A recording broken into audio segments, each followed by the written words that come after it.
It's getting to be that time in the Lone Star State where temperatures start to rise and the battles in USL play start to heat up. Tonight, Portland Timbers 2 continues its two-game Texas road trip with a visit to HEB Park to take on RGV FC. Alongside Matt Stubbington, I'm Josh Appel. Thanks so much for joining us.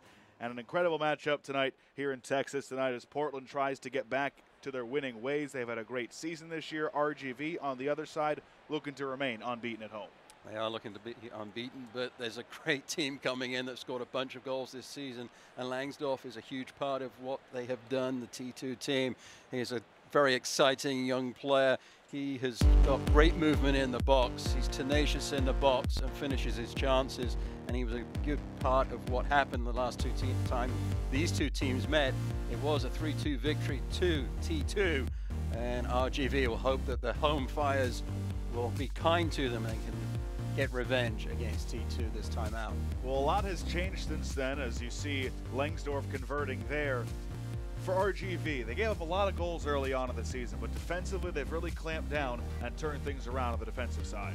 They have. Gerson Echeverri changed things up after that last game against T2. He wasn't happy with the spacing defensively, and since then they have conceded only 5 goals in the run of play. Aldo Cantanilla, though, is going to be huge for RGV tonight, because even though the defense has improved, the offense has kind of slowed down a little bit, and Quintanilla has scored 3 of their last goals. And it's very important that he finds a way to get on the score sheet tonight.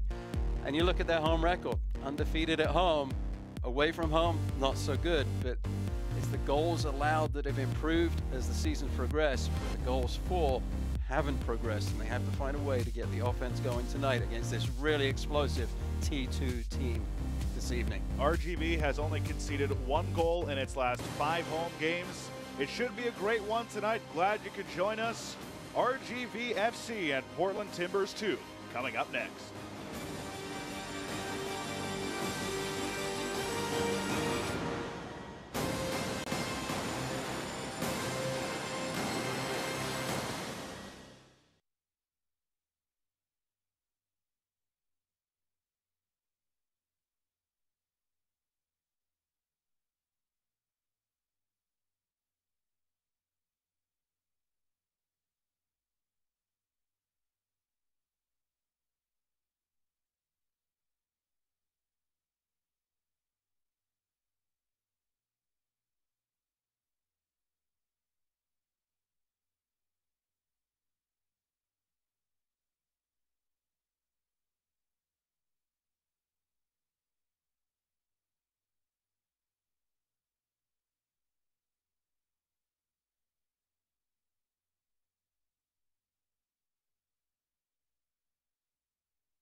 HEB Park in Edinburgh, Texas, getting set for RGV FC and Portland Timbers 2. Josh Appel, Matt Stubbington with you. And before kick, let's go into tonight's starting 11 for both sides. First, T2. This is how they'll start tonight's match. It's going to be a really strong lineup going out tonight, highlighted by Jack Barmby and Foster Langsdorff. Those two players in the midfield are key for the Portland Timbers 2 team and what they do offensively, and the defense for RGV will have to make sure where those midfielders are. And on the other side for RGV against the fourth place team in the Western Conference, here's how they line up for head coach Gerson Echeverry in his first season at the helm. Well, the big highlight on this lineup is on the back line. Connor Donovan returns on loan from the Houston team from the MLS. He had been moved to the Houston team and is back, and that's going to be huge with the defensive effort for RGV at home tonight. T2 in all green, RGV in all orange. We're about set for kick from HEB Park in Texas. And we are underway. T2, fourth place in the Western Conference, 7-4-2 this year. Cameron Knowles' crew having quite the season in his first season as the head coach of T2. Just 1 point out of second place entering today. And RGV been so good at home. The wins haven't necessarily been there, but they haven't been defeated on home turf, and that's certainly something Gerson Echeverry has to be happy about. Well, you have to defend your home field, and obviously they would want to turn those draws that they have into victories, but the important thing is that there's always a tipping point in these games, Josh, and it's, do you go to victories or do you go to defeats? And at the moment, they're still on that teeter point of the seesaw, so to speak, and they haven't found a way to get the victories, but at the same time, they haven't got into the habit of losing, which is good. And you alluded to it when we saw the starting 11, as you see the game time temperature. This might be something that comes into play. In the first meeting, a 3-2 Portland win, 58 degrees at kick up in Oregon. Tonight, 94 degrees, and I mentioned that in the open, Portland Timbers 2 on the second of their two-game Texas road trip. They had a 1-0 lead at San Antonio until the 85th minute, ended up conceding a goal in the 85th minute, and then again in stoppage time to ultimately lose that game 2-1 at San Antonio FC last week. And the first thought, at least for me, was that's fatigue from the heat for a team that's not used to it, as a header goes high. Josh Phillips, the captain for T2. A good service in from the free kick. You see Phillips there, his reaction, he knows he should have done better with that. Defensively for RGV, they have to mark up better on those set pieces, and the captain just popping up unmarked to the 6. Mistimed his jump, got his head underneath the ball, and the ball goes sailing over the crossbar. He really should have done better, but to your point, I mean, the heat and the humidity in Texas will be very difficult for T2 to deal with.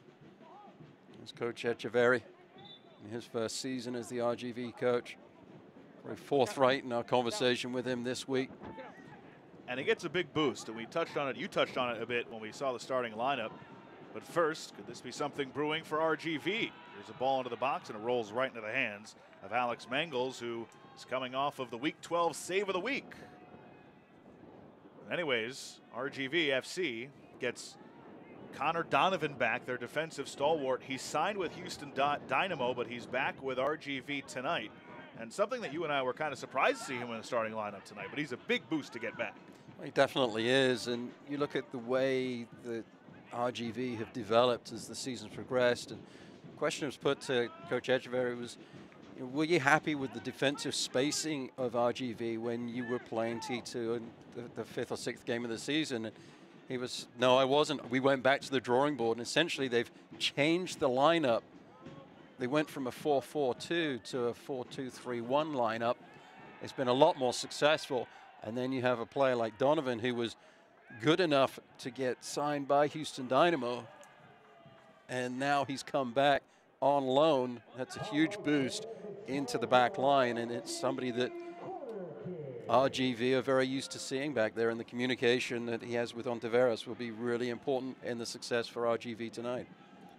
Quite a few players from both these squads played in the U.S. Open Cup for Portland Timbers and Houston Dynamo earlier this week, but most of them are back tonight, including Todd Wharton, captain for RGV, as the corner, nothing doing. And this was something that we talked to Gerson Echeverria about. You look at the goal scoring, and it just hasn't been there for this side. And we asked, is that a concern for you? And a lot of the times you'll hear the generic coach speak, no, it's not too concerning. It'll come at event. No, not for Gerson Echeverria. He said, look, it's a concern for us at this point. We're this far into the season, and the goals are not there. We have the opportunities. We're not capitalizing on them. And look, moves might have to be made. And I was surprised to hear that, too. Well, it's refreshing to hear a coach talk with such openness about what the team is doing. And the squad knows, the coach knows, the fans know that something has to be done, and it can become a little bit of a monkey on the back, so to speak. But players like Quintanilla, they're good enough, and I've seen him score plenty of goals, and the goals that he scored this season, he's had to be calm in front of net, but you have to make sure that you continue to get him the service up top. He has the pace to get behind the defense, especially if they play a high line. They'll be looking for some offense to complement the spectacular defense they've gotten on home turf. As we mentioned in the open, just one goal conceded in the last 5 games at HEB Park for RGV FC. 1-4-7 on the year, just 10 points. They're 14th in the Western Conference, but just so much to be desired there with the 7 draws, including a streak of 5 in a row. As you see, now we get Donovan back for RGV. It brings some stability to a back line that started 7 different groupings recently.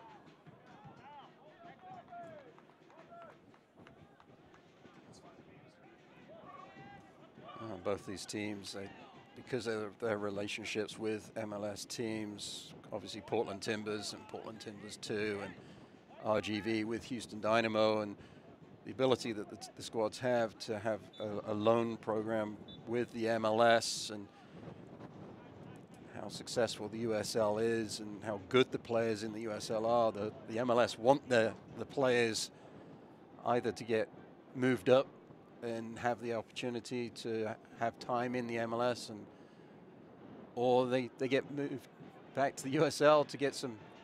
Here's a long shot and a save diving to his right from Mangles. Good strong hand there from Mangles. Right hand tipping that one around the post. Wharton getting the shot. He's the engine in the midfield for RGV. Finds a lot of space. T2 just back off, don't challenge. Zambrano has to do better there, just running alongside Wharton, never challenges the shot at all. Second corner of the game for RGV. It's deflected by Portland and then headed over the goal line again. It'll be the 3rd corner kick of the night early on in the 8th minute. A scoreless game at HEB Park, RGV FC and Portland Timbers 2. So glad you could join us tonight. It's a scorcher in Texas. The wind's blowing straight into the face of Mangle, though. Make these corner kicks a big challenge for the keeper. Towards the back post and out of the reach of everybody. And so Mangles will have himself a goal kick. And the previous corner kick, Josh Phillips didn't deal with it very well at the back post. The captain just putting it up into the sky.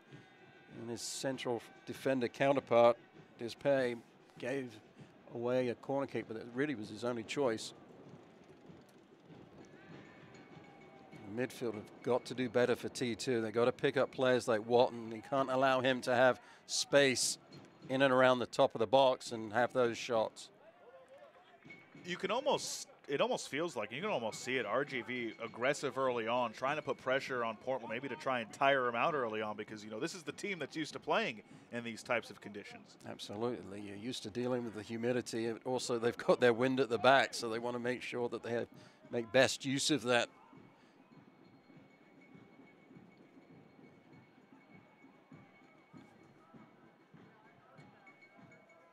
RGV on the attack again. Here's a ball towards the right side.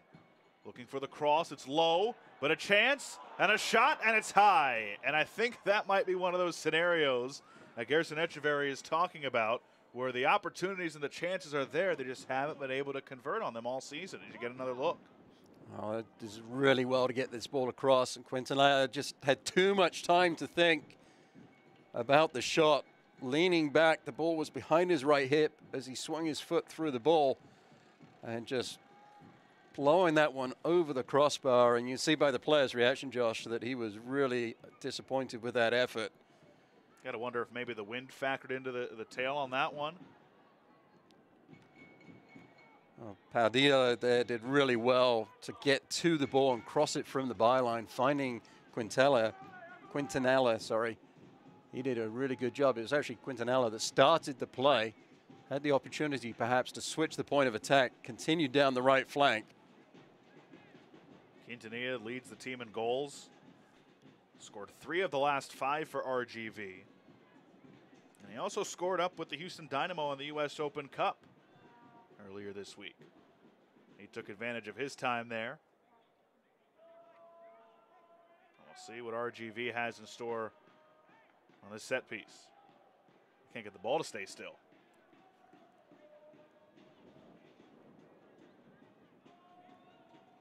Zaldivar standing over it, the Argentinian. I might need Lucy here to hold the ball still for him. Todd Wharton to the right as well, but Zaldivar takes it. It's deflected. That's offside. Not even close. It was Quintanilla behind everybody. Assistant referees like those kind of offside decisions. Much easier. Nothing close in it.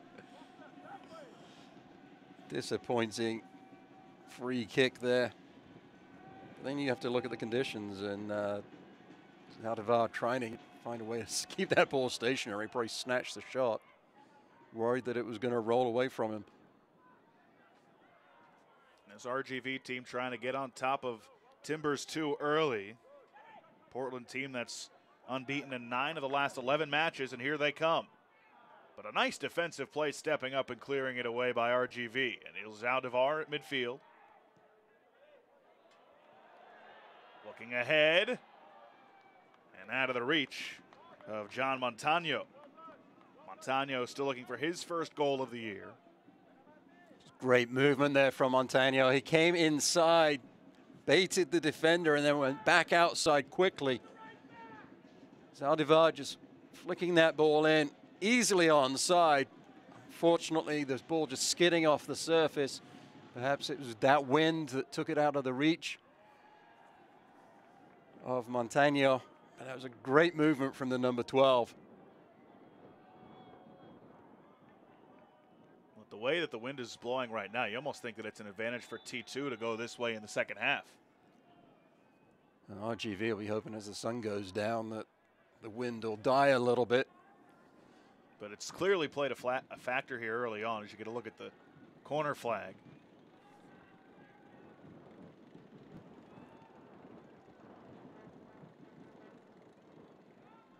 Possession so far dominated by RGV. Well, it's important for T2 just to try and find a way to get the ball on the deck.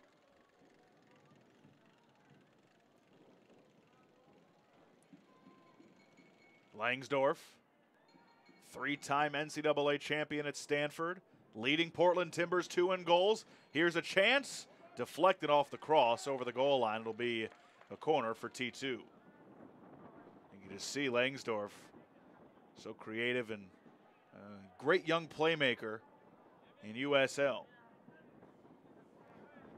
I say he just has good movement in the box and understanding where the space is. Sometimes understands that the best movement is no movement as well. Finds ways to create space by letting the defenders overrun him. Here's the corner, the header, and it's in! Beautifully. Josh Phillips, the captain, off the corner on the header, and it's 1-0 T2. On the opening minutes of this game, Josh Phillips had an opportunity from a free kick, and he put that one over the crossbar. The captain learned from that mistake. RGV didn't. They let him fly open in the box. Easy header, poor defending. Easily done by the captain. Powerfully past the goalkeeper. Cordy had no chance. And how about that ball from Jack Barmby, too? You just put it where you need to, along the line of the 6 with some power. Phillips just pops up. Never tracked his run, did the defenders of RGV.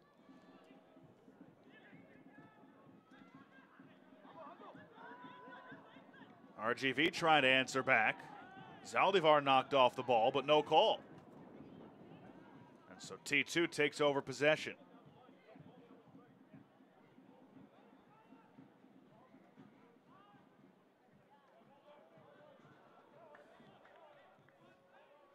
A mistake there from Adams. Miscontrolling the ball, giving away a throw in deep in their defensive third for RGV. How about this, Matt? For Josh Phillips, that's his first USL goal since May 28th, 2016 against Orange County.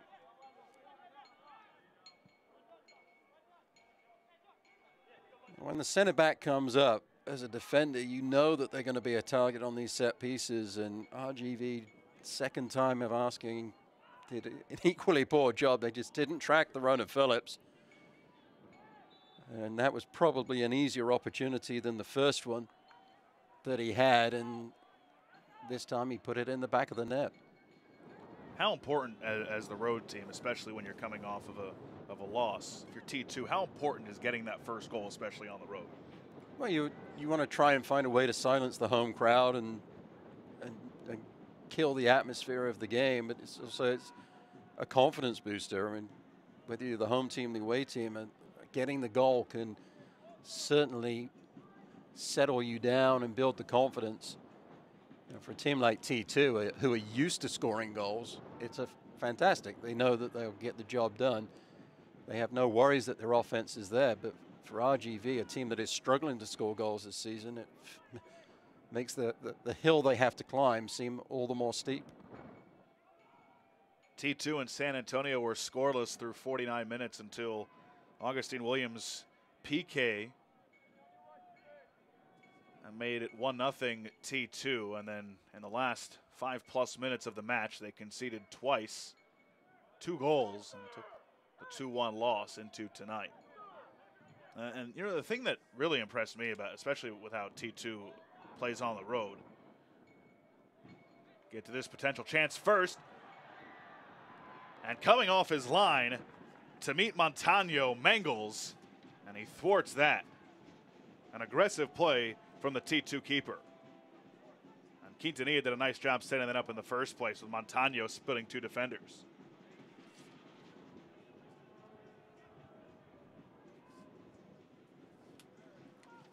Do you mind turning down your mic in our headset? Yeah.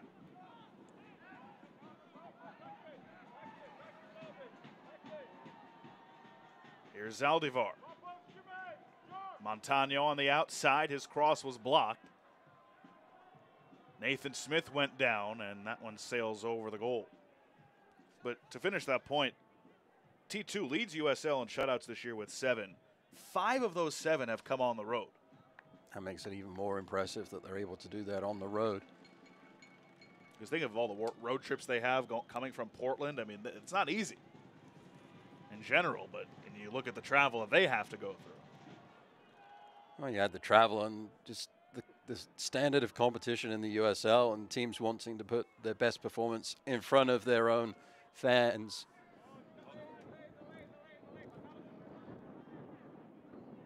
T2 applying pressure again. Loria, who also played in the U.S. Open Cup earlier this week, one of several players from T2 getting the call up.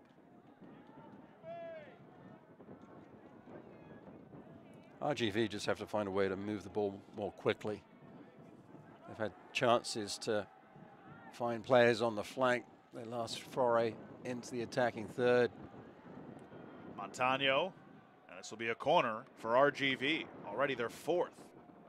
So that right there, they're moving the ball more quickly. 1-2 touches. They get the opportunity deep in the attacking third. Win the corner kick. Montano not able to get on the end of the ball for the cross, but in the prior attack, Zaldivar had the ball, could have switched the ball out to Montano more quickly, took too many touches and allowed T2 to close the player down. Turnover by T2. It's loose and then finally cleared. Just momentarily, though. RGV trying to get set up again. Taking it away nicely for T2. And finally getting out of harm's way. Mulligan streaking down the right side.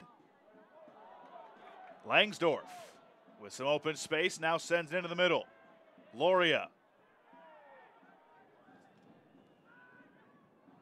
Barmby. Off the deflection, a save made by Corti. Nico Corti in goal. The rookie made 7 saves in the 2-0 loss in RGV's last match at Real Monarchs last week. Earlier this week, I should say. Padilla, they were fouled at the Portland Timbers 2 players at the top of the box. The referee allowed advantage to continue. Good decision by the referee. Ball goes out wide. Missed challenge there from Padilla. Langsdorff gets into space. It's actually the captain, Wharton, that comes over. That's the foul. Play continues. And Langsdorff there, great header. But look at the footwork from the goalkeeper, Corti. Makes a lot of ground up to that far post. Catches the ball cleanly and manages to stop his momentum from carrying him into the goal.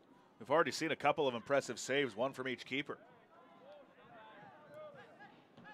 Mangles did a really good job of putting the shot from Wharton around the post. And then that one from Corti was very impressive.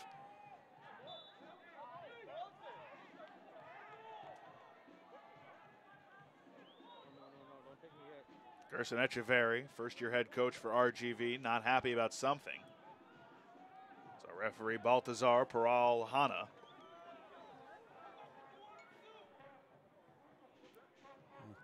Quintanilla thought he was fouled and just cradled the ball into his stomach. That was an easy handball decision from the ref. Frustration could be starting to mount for RGV, currently in the midst of its longest winless streak, I should say, difference between the two, in club history. The previous was 5 back in 2016.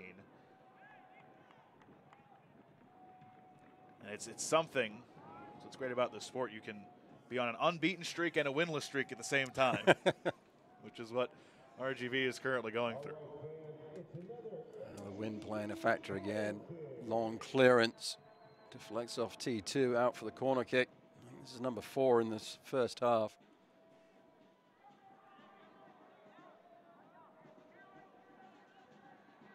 Pinballing around in the box, cleared. RGV still with it. Zambrano came up. Perea went down, but RGV still with possession. To the near side, Henriquez. Working against Mulligan.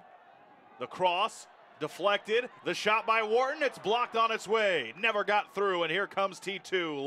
Langsdorff with it. What does RGV have to do to buy a goal? Adams went down, play continues. Zambrano to the far side looking for Barmby, who assisted on the first goal. This one easily handled, though, by Corti. Disappointment from Barmby. Did really well to collect that long diagonal ball. Maybe anticipating a little bit of blow from the wind and didn't get it. Went straight into the hands of Corti, the goalkeeper. Henriquez again. Deflected out. And another corner. Henriquez getting in deep. This was the previous opportunity, taking it to the byline. That was an important touch from the goalkeeper. And look at the referee signaling that that was a fair block in the box. Montano. No handball. Started the counterattack for T2. That one is lightly deflected, but harmlessly into Mangles' arms. Mangles has come up big a couple of times. They've dodged a few. early in this first half, but it's T2 with the early 1-0 lead on the captain Josh Phillips' goal, his first since 2016, off a corner kick.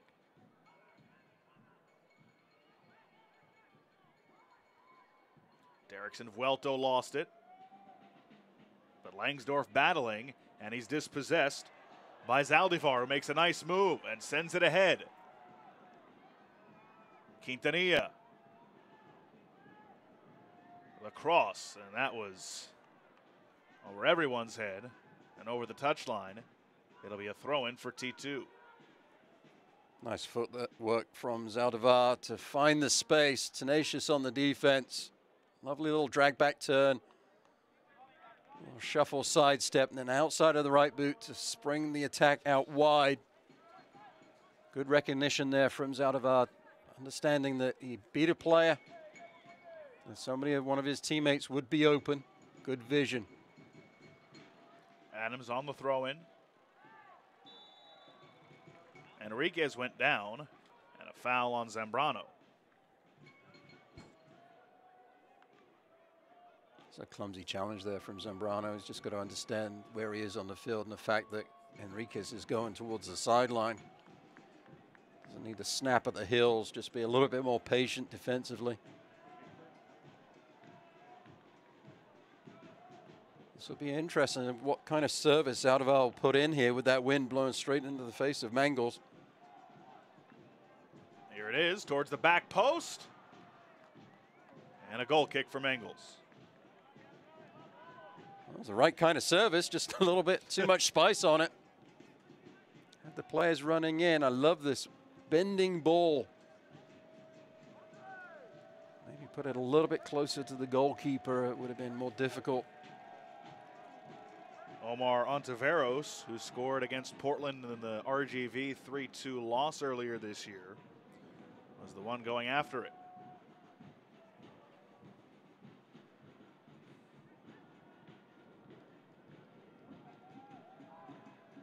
We're into the 27th minute here in the first half.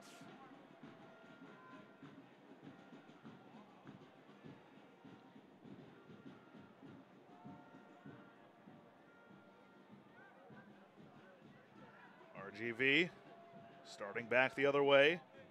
Adams.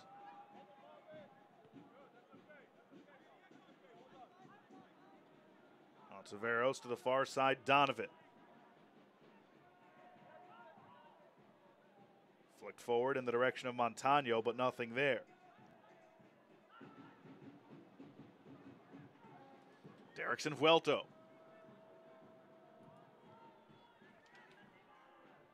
And it's turned over. Zaldivar for Wharton. Montano. Zambrano came from the backside and took it away, but Zaldivar recovers. Then he goes down. And a foul on T2. Nathan Smith will get a talking to from the referee. Last warning, just a lunging tackle from Smith.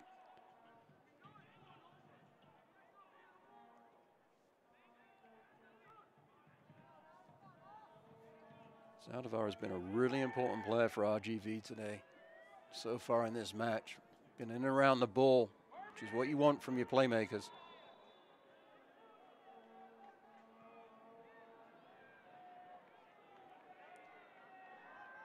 Now, do you think that's just a poor ball there, or do you think that just the wind is playing too much of a factor in that scenario? No, that's just a poor ball. I'm trying to help.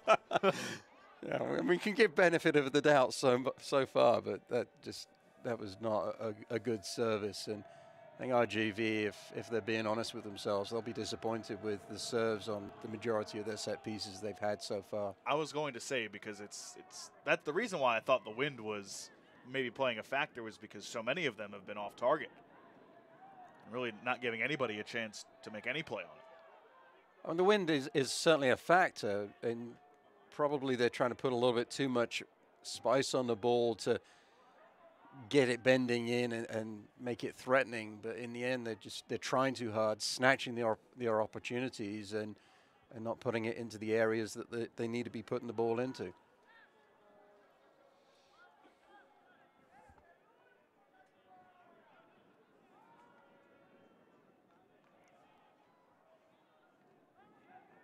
throwing for T2. A little creativity there to try and keep it in. End up getting the deflection off RGV. That wind might be helping with the heat, though. That's one thing. The breeze. Certainly will be making an adjustment to the heat index. Vuelto making a run. Played nicely defensively and then cleared away. Quintanilla in a race for it, but it's won by T2, and Phillips will play it. Good communication there in the back line of T2 and recognition from Dispay that where the pressure was coming from. Quintanilla was trying to get there on make life difficult.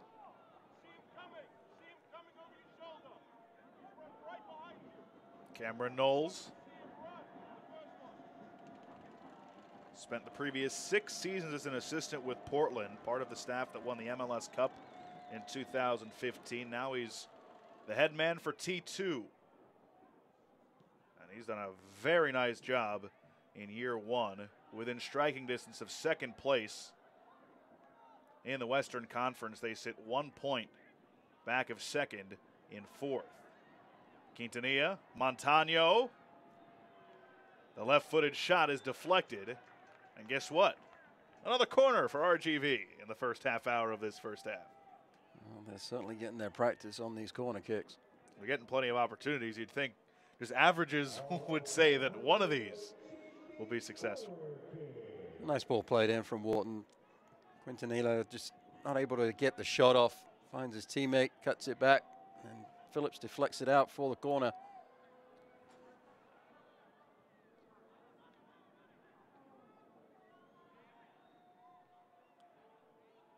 A lot of spin on that ball off that before that header as Wharton settles it down. Quintanilla. Nicely done by Smith. And it's a throw-in for RGV. I have to say, T2 haven't done the best job of dealing with the set pieces that have come in. So if RGV can actually put the ball in the right area, they might find a gilt-edged opportunity to equal this game up. Zaldivar goes down. See the referee emphatic. Nothing there. Kyle Adams. And a sprawling save from Mangos. Not sure that would have been on target. Certainly challenged the goalkeeper. He wasn't sure if it was going wide, but here's the shout for the penalty. I think Zaldivar may have gone down a little too easily. A deflected shot there. The goalkeeper did well. Adams thinking, why not try an effort from distance with my left peg, especially with the wind blowing straight into the face of the keeper. T2 has had quite a few deflections on shots in this first half. They've been getting in those shooting lanes.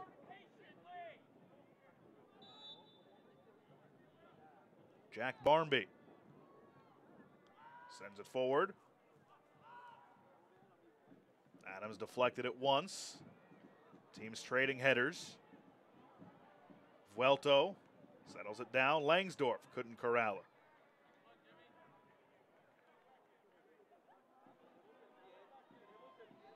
Perea, the guy who Garrison Echeverry raves about, doesn't get nearly the recognition he deserves. It's really to get a good idea of that in the last match with Wharton up with Houston Dynamo in the U.S. Open Cup. Perea took on a bigger role and played very well. And here he is with it now. Gives it off to Zaldivar.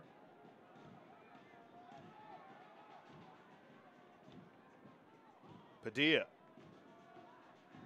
Back towards the middle. Was looking for Perea, but he didn't have enough mustard on the pass. And so T2 able to come away with it.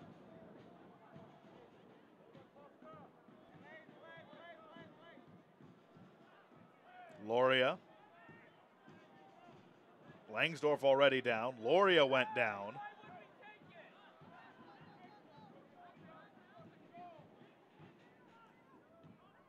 So I didn't see what happened to Langsdorff. He was slow to get up, but he is on his feet now.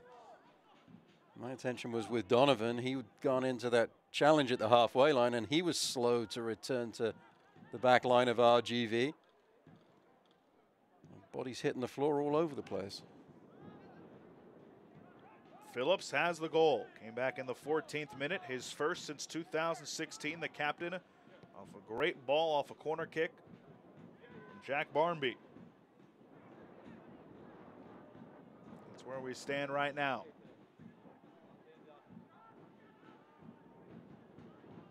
T2 kind of absorbed the aggressiveness from RGV early on, survived a couple of chances, and it's really been T2's game since then. RGV's had a couple of chances, haven't been able to capitalize. Goodness knows they've had plenty of corners and set pieces early on that just haven't really materialized into anything. T2 with the lead. Loria in the middle.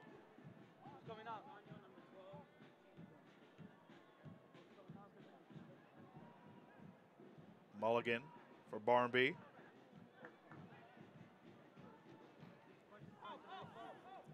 RGV have to make sure their team shape defensively right now.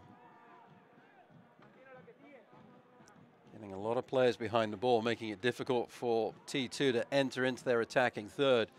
But in doing so, RGV are dropping back too deep, which is allowing T2 to have a lot of possession. And in this heat, when you're chasing the ball, it can be very fatiguing, even if you are used to practicing and playing in the humidity. That's an interesting point, because this style right now, the way the pace has been going, it favors T2. I don't care who you are, you're right. That heat's brutal.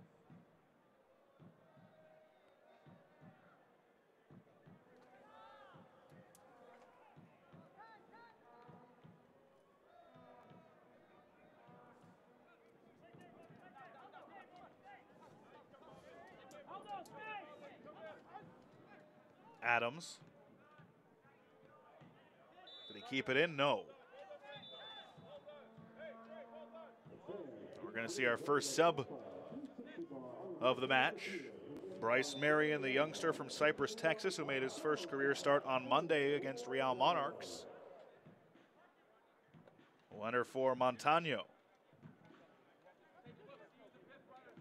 I have to think that this is some sort of injury for Montano, because for me he's been a bright spot for RGV down the right flank. Marion, a versatile player. Started on defense. Now he's playing the midfield. Started on defense against Real Monarchs, I should specify. As you see, they are working on Montano right there with the trainer, Randy Lininger.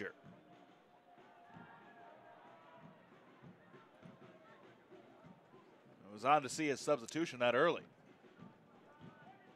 But if it's an injury, that would explain why, obviously. There has to be an injury, because coach wouldn't make a tactical change, I don't believe, this close to the halftime break and in the first half.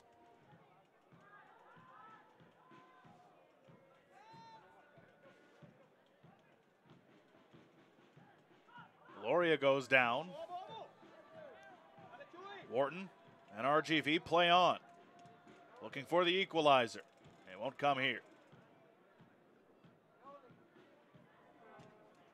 Reaching the final stretch of the first half.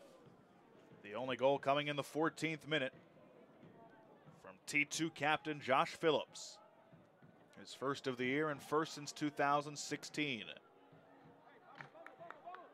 Over 2 years since his last goal.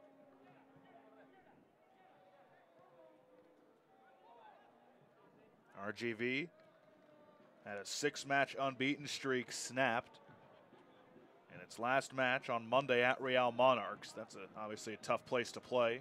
Real Monarchs tough to play at any venue, but especially on the road. T2, though, has the honor of handing them one of their 2 losses this year. Real Monarchs tops in the Western Conference.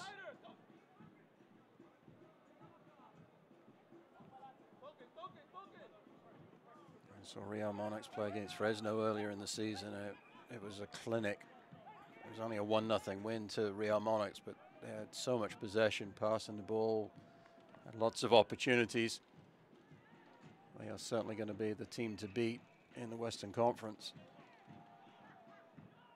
I hate to put you on the spot here, but I'm going to. So I guess I don't hate it. I guess I don't hate it that much. But we're not quite at the halfway point of the season yet. But at this point, what's kind of stood out to you? What surprises around the league have you seen this year? Well, one of the big surprises is how good T2 have been this Agreed. year. With the amount of turnover that the teams have with the affiliations with the MLS and the loan program that exists with the USL and MLS, it is very difficult for the coaches of the T2s, the S2s, Atlanta United 2s to manage their roster and know who is going to be playing and keep the consistency that is needed in the lineup to maintain the standard of play that you want to putting out on the field. So what has been happening in Portland is very impressive. And I think we kind of alluded to it earlier. When you have a guy like Cameron Knowles, who is the head coach, someone who's been in the organization for so long, that continuity can be there because it's safe to assume they're coaching all the same things that maybe they'd see up and down the organization. They have had a fantastic season, currently sitting in 4th place, a point out of 2nd. Cameron Knowles' squad in the first half of the USL season in 2018 of one of the league's nice surprises. Almost had a chance for Quintanilla there, but nicely done defensively to get in the way of that pass. Enriquez gets on the ball out wide in the attacking third. He's dangerous. Would like to have seen him go a little bit deeper, but he saw Quintanilla in the area, so try to find a way to pass the ball in, but nicely defended by T2. Padilla looked like he wanted to tee it up, and then at the very last second decided against that and lost possession.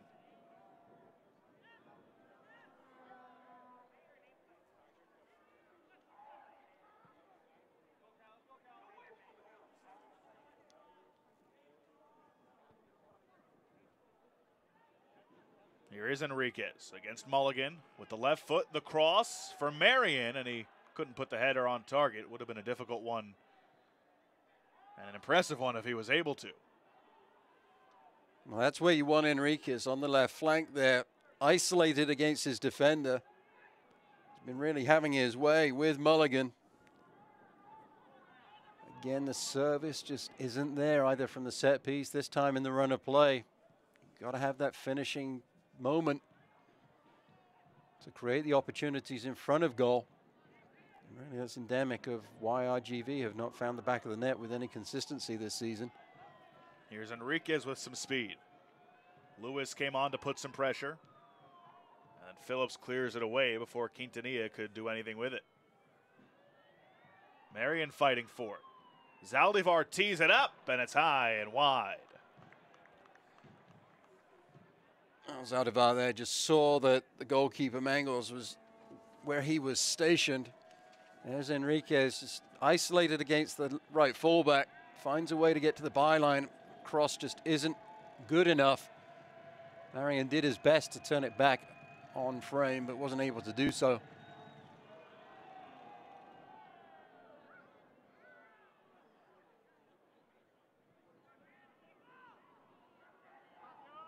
Here's Nicolas Perea, a Colombian native. Enriquez starts to bring it towards the middle, stops, goes down, nothing. Second time we've seen an RGV player go down in the penalty area without the call in their favor. Well, I like the fact that the referee is definite in his decision. There's no wishy-washy. Right away, he was pretty clear of what his decision was.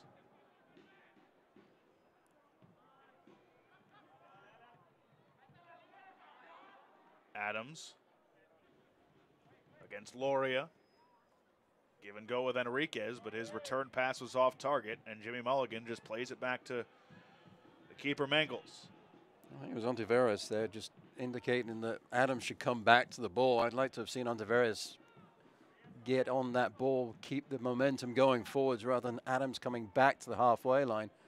Killed the momentum of the attack. There's a handball there.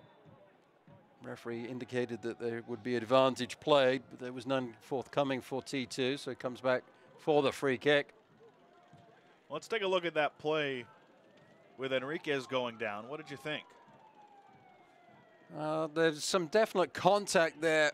Mulligan's trying to get back on terms. And coming late into the picture is Zambrano.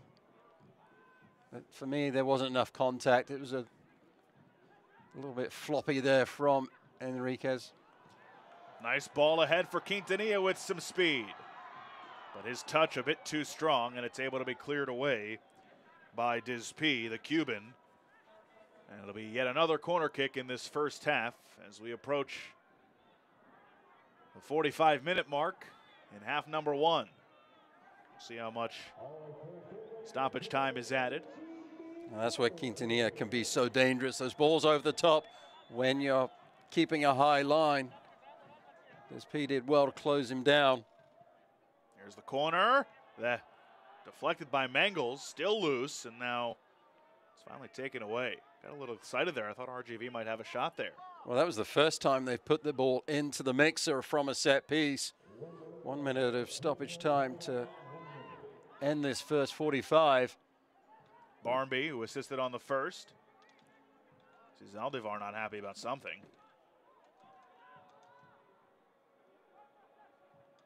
Langsdorff, just out of his reach. It'll be a goal kick for Corti. Langsdorff went down earlier. Looks okay there, though. T2's leader in goals with 5. Had a hat trick earlier this year against LA Galaxy 2. We approach the end of the first half. Wharton, the captain. Zaldivar gets taken down. Play continues. And that is full time in the first half. Players from RGV going straight to the referee. Parahana and demonstrating that they think that they've been hard done by with some of the non-calls from the official in the middle. RGV, though, I think on occasion have been going to turf a little bit too easily. As we look at Josh Phillips getting the goal in the first half, which is the difference between these two teams. That'll bring us to halftime, and of course, with all the corners that RGV had, as you see Gerson Echeverry with a word for the officials before he heads to the locker room, it's fitting that with all the corners and set chances that RGV had, T2's lone goal comes off a corner here, beautifully done, Bambury, and then off the head of Phillips, his first goal since 2016. We'll have more from HEB Park at halftime coming up next.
Halftime in the Lone Star State at HEB Park, RGV FC and Portland Timbers 2.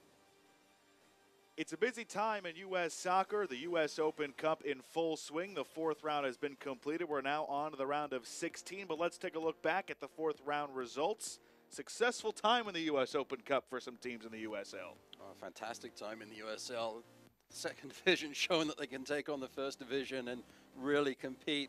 Highlighted by the winning results, Louisville City FC, of course Nashville dominant against Colorado Rapids, and then Sacramento winning in overtime against Seattle Sounders. Great results. And then you got to look at the other teams as well. Cincinnati going to penalty kicks, North Carolina going to penalty kicks. They'll be disappointed that they didn't win those games at home, but it's a really strong statement from the USL how competitive they are in this Open Cup competition. And here's what's on tap for the fifth round, the round of 16, and as luck would have it, two of the three teams left from the USL will face each other. Well, the good thing is that there'll be a USL team in the next round, but it's going to be interesting to see how this one plays out.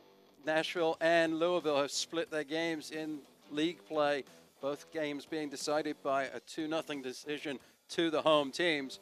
Two great squads, very competitive games. It'll be interesting how they do in the knockout competition of the U.S. Open Cup. Now let's get a look at the full slate of games in the round of 16, the fifth round of the 2018 U.S. Open Cup. And Matt, what other games pique your interest? Well, you've got to look at that Sacramento game down the bottom there against Los Angeles FC. It's going to be really exciting. They'll be going on the road, so it'll be a tough place to play. Fresno couldn't get it done in the previous round. Let's see if Sacramento can find a way to get into the next part of the competition. USL teams well represented in the 2018 Lamar Hunt U.S. Open Cup. It's the round of 16 coming up later this month. More coming at halftime here from HEB Park. RGV FC and Portland Timbers 2 at halftime.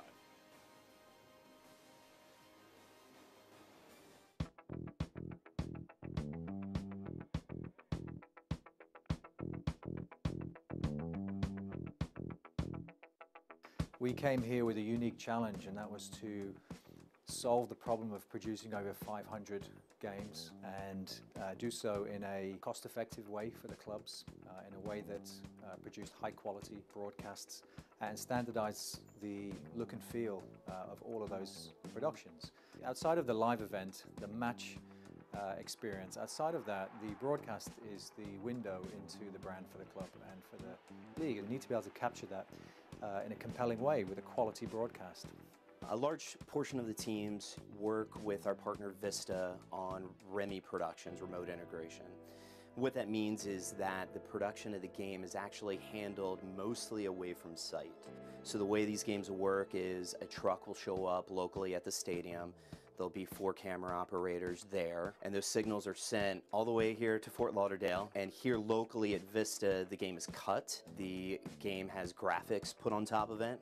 Replay is done here, and in many cases, the play-by-play is actually done on site here at Vista as well. So after the game is fully produced, we have a signal that goes to our partner ESPN Plus for US distribution. We have a signal that goes to YouTube for international distribution. And then for the teams that have an over-the-air local broadcast regional sports network deal, the signal is sent to their partners as well.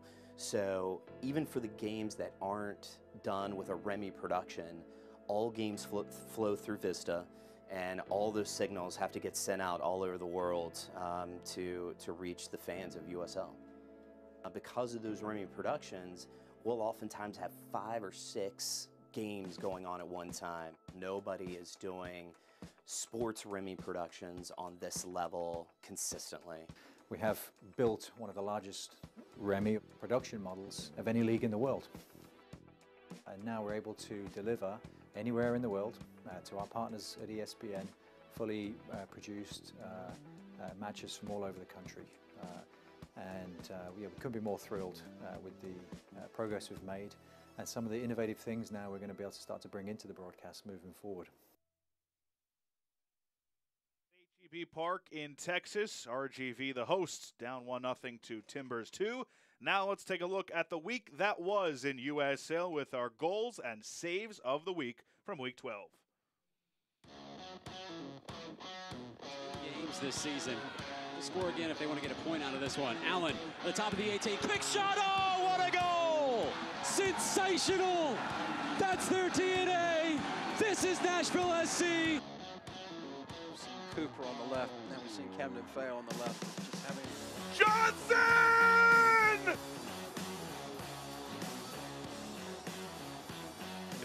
3 coaches in 3 years, the fans will start to get a little bit restless. Chance now from long range. It's a hit for Phoenix in the 6th minute of play. An absolute missile from Cortez. Don't have them separate. There's the lead by Ring, the bomb by Saad. We tried to warn you.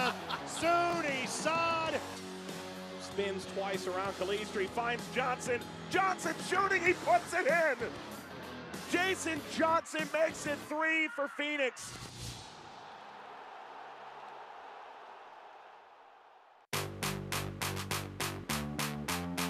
Pushing the issue. Back post header. Oh no! Not possible! How did Matt Pickens keep that out? at home against Fresno FC as Gordon gets on the end of this one, trying to send it back to Bruce. A little behind him, sent back out. Lopez, a chance denied by Alex Mangles. Ball wafted across. Snap header! Steered aside. It's a corner. Wonderful stuff from Rainage to keep that out of the corner. Serving for Cordova. Matty Osich, is he onside? Appears to be. Angling toward goal. Strong strike. A big save from Andre Rose.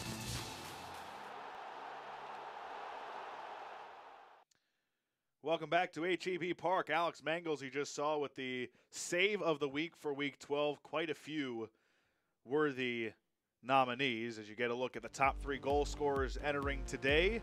Ethan Zubak has really come on recently.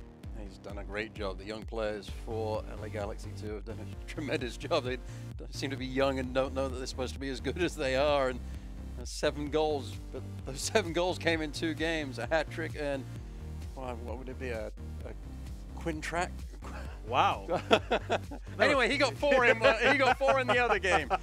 But just tremendous talents. And then you look at the saves, and Serta there, he's got lots of saves, but only 1 clean sheet. So my mind and my eyes are drawn to Andre Rawls. He's got 37 saves, but it's impressive. 6 clean sheets.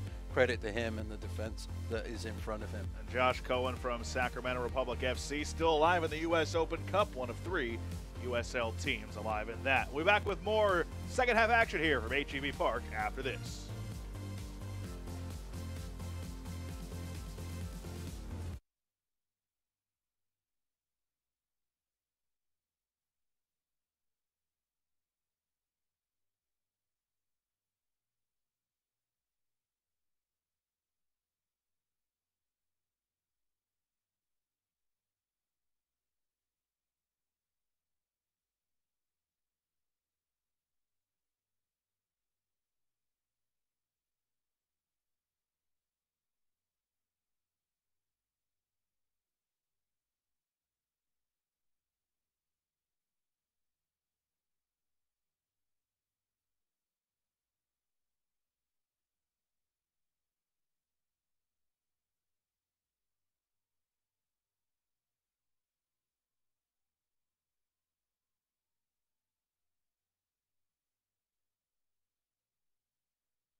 Welcome back to HEB Park in the Lone Star State.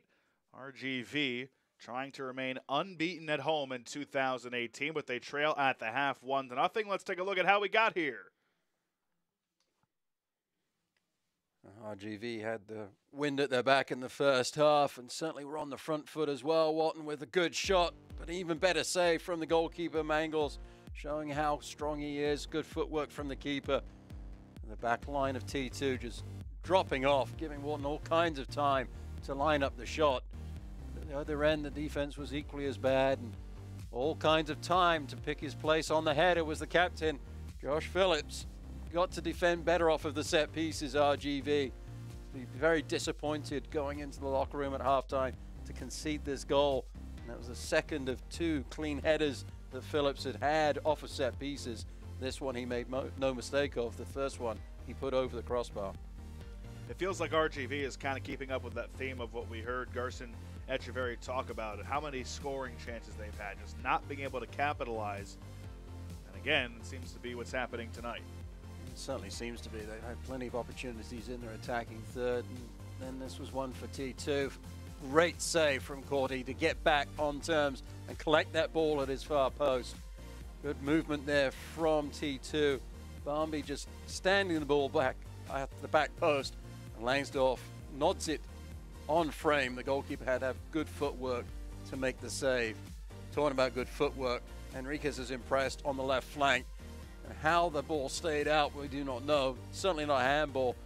Isolated against the right fullback. Enriquez gets deep in. That was an important stop there from the goalkeeper, as Quintela was at the back post, and fine save, but he won't get credit for it because it wasn't on target. So here's how the first half stats shake up. Obviously the 1-0 score, but RGV out shooting T2 8-4. Shots on target tied at 2. Possession just about even, although it seemed like T2 kind of made a comeback in that area towards the end of the first half. No cards for either side. The referee has let both teams kind of play. There's been a few that maybe could have been called, but he's let go. And of course, just 2 offside for RGV, nothing for T2. I think the referee's done a good job of marshalling the game, and has certainly been very definite in his decisions and indicating that to the players, which I think the players will appreciate, although RGV think they were a little hard done by on some of the decisions that did not go their way in the first 45 minutes.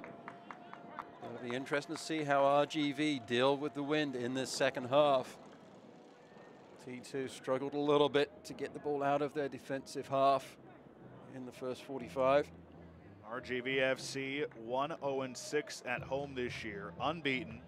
1-4-7 overall. They're 14th in the Western Conference. T2 7-4-2. Just 1 point out of second place in the Western Conference table. Can RGV mount a second half comeback? They've scored 8 of their 13 goals this year in the second half.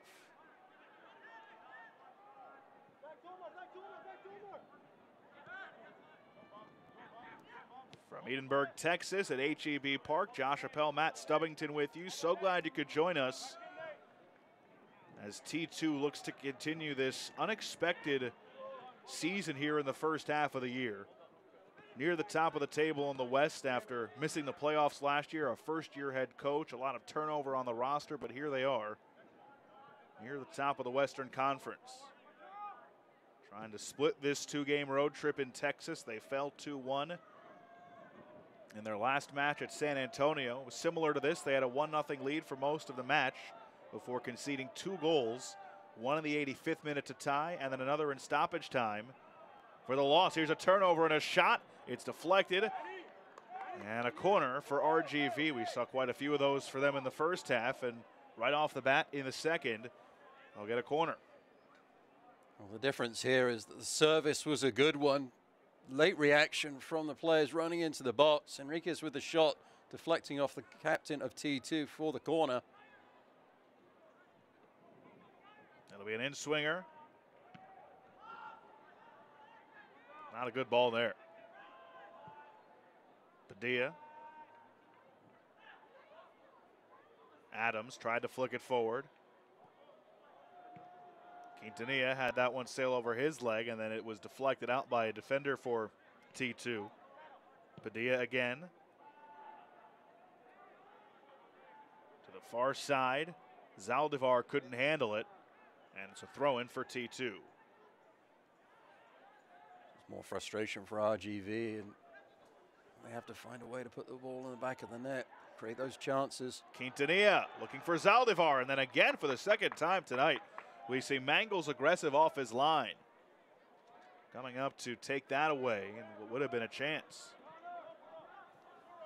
Well read by the goalkeeper, getting out bravely at the feet of the attacker, coming in. Quintanilla trying to find his teammate. Running through the back line, never tracked the run, did the defenders.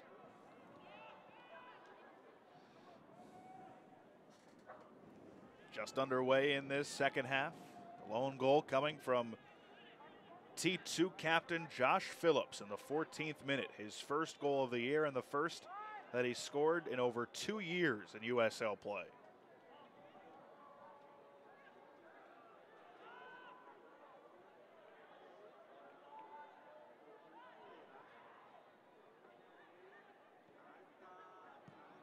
Looking for Wharton there, but Bambry stepped up and cleared it. Foster Langsdorff, you just heard, let out a huge groan. Padilla, and that's offside, looking for Quintanilla. And he still flips it in. I mean, I feel like that's just fitting. He still couldn't put it in on the goal.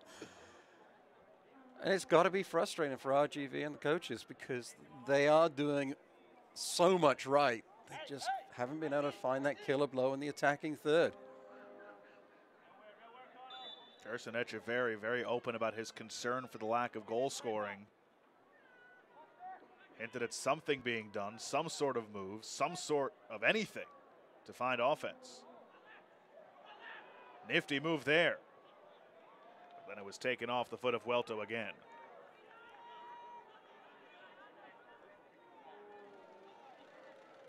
Pretty clearly offside there from Quintanilla.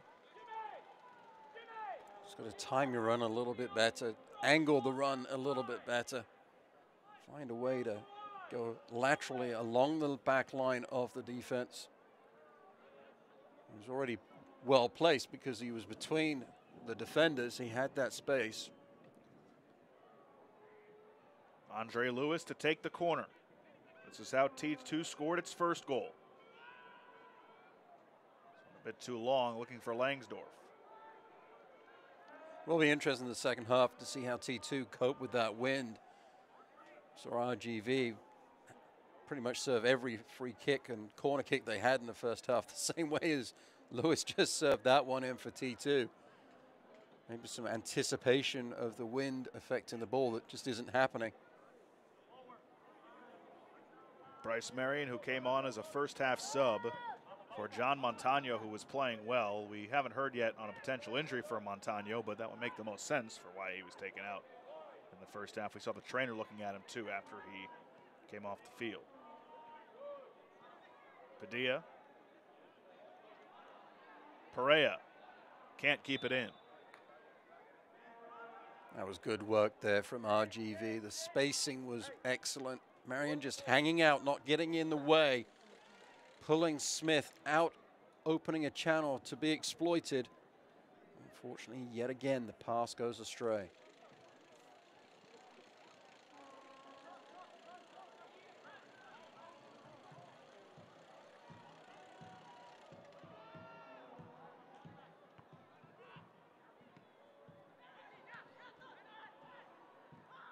Wharton, Perea. Zaldivar couldn't handle it.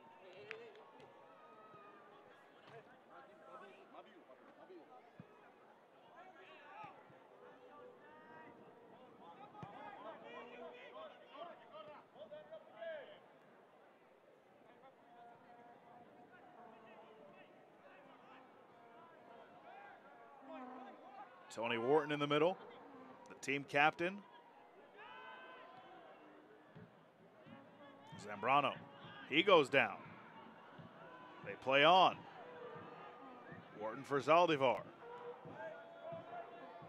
Coming to the near side, Bryce Marion. A low cross. And T2 out of harm's way. Haven't called Connor Donovan's name much tonight, as he plays it back to his keeper, Corti. Donovan signing with Houston Dynamo. Still in the midst of a 3-year journey back in his quest to return consistently to the MLS, but first year's Vuelto. And a nice job stepping in front of that by Ontiveros.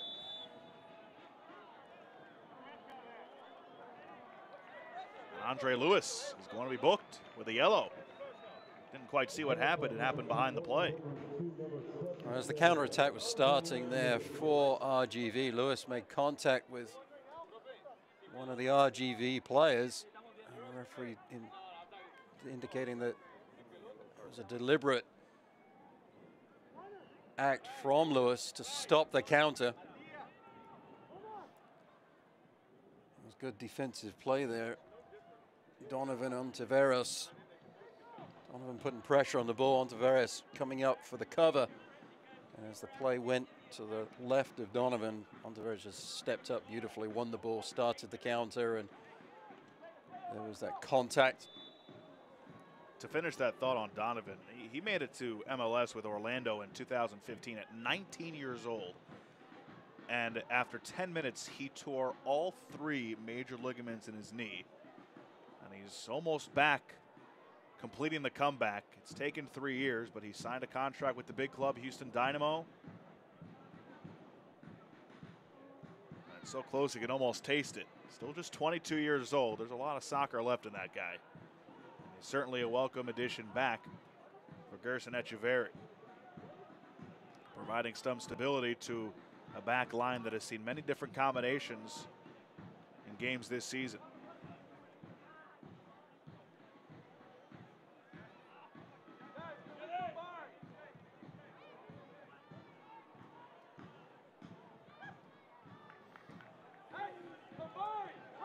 Neither team really possessing the ball, completing their passes.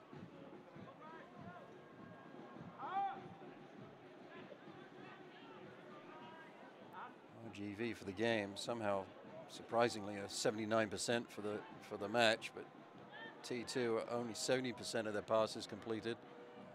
Yeah, to the naked eye, and just from watching this, doesn't feel like the number should be that high. Langsdorff momentarily got behind, and ball just rolled off his foot. Cleared away. Settled down by Perea. He and Wharton trade it back and forth. And now Adams on the far side. Tavares was there to thwart the attack of Langsdorff, whether it was missed touch from Langsdorff or Tavares found a way to get it back to his goalkeeper, I'm not sure, but either way, the defender did just enough.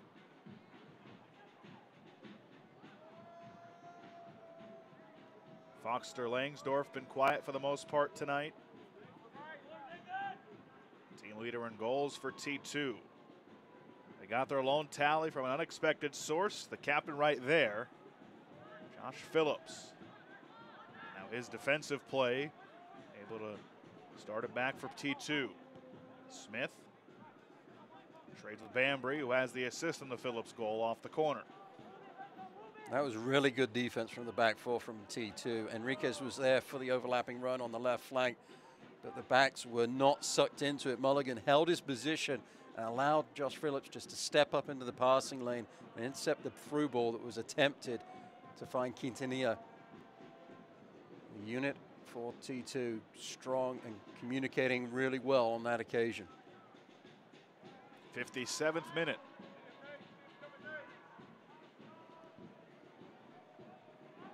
Zaldivar.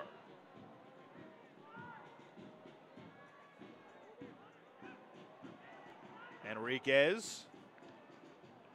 And a corner coming up for RGV. I'd like to have seen Quintanilla there just move off the ball a little bit. He went out to that left-hand side, trying to find a way to get in support. But for me, I'd like to have seen him come across the goal towards the far post. That way he could run into the near post area if Enriquez gets a way to cross the ball. whistle.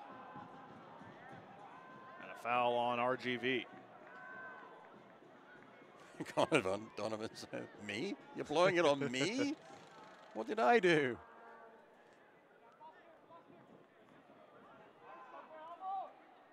Donovan, the North Carolina native, played every minute of the first 10 matches this season, leading the team in clearances, blocks. And in 4 of his final matches before signing with Dynamo, they produced 4 out of 5 clean sheets. You see Corti barking out some words for his back line. He wants the outside backs to be aware as he gets the ball. He wants to find a way to play the ball short because of the wind is affecting his long clearances.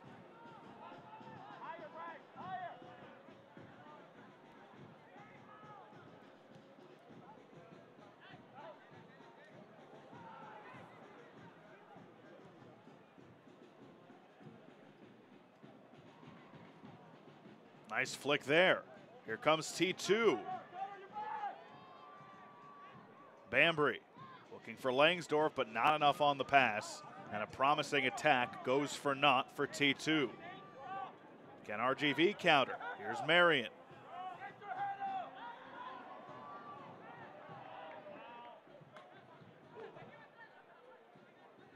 That's a goal kick for T2.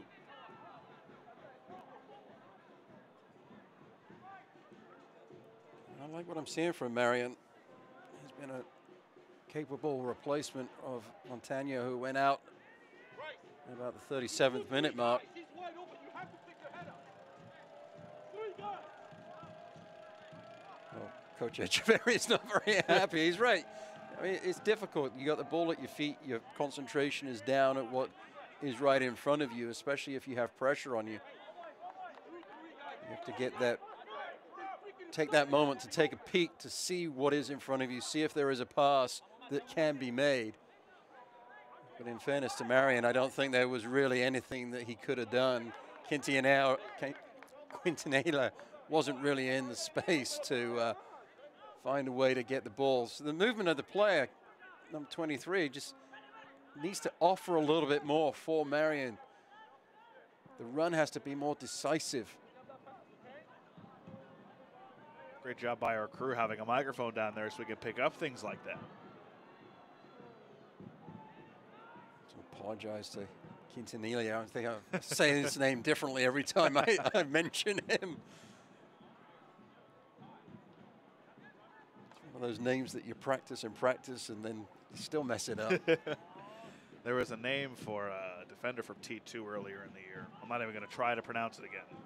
Oh, we were both relieved that he wasn't on the roster tonight. We looked at it before the game. We were both very happy about that.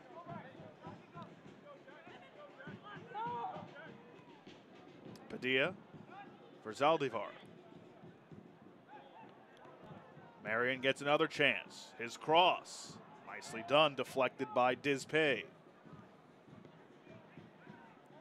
That was better from Quintanilla. He was moving away from the ball, trying to get the other side of Dispay. You have to give credit to the defender for tracking that movement.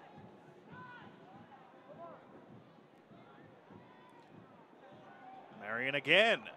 He went down as he sent the cross in. How about Arturo Dispay? A couple of times tonight he's been on the spot defensively, as he should be. This is just his second USL match. Made his debut last week against San Antonio. Has some international experience with the Cuban national team, but as far as USL goes, he's fairly new. Again, just his second appearance.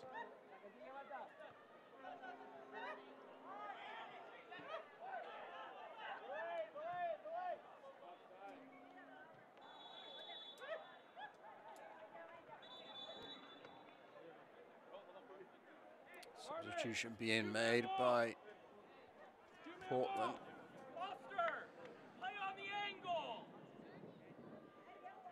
Jeremy Abobasi checks in for Jack Barmby. Barmby set up the lone goal tonight. Abobasi was working his way back from injury, scored the game-winning goal in Portland Timbers' 2-0 win against San Jose, I should say. in U.S. Open Cup play earlier this week. Also scored against RGV earlier in the year. Almost a chance there, but Mangles comes off his line.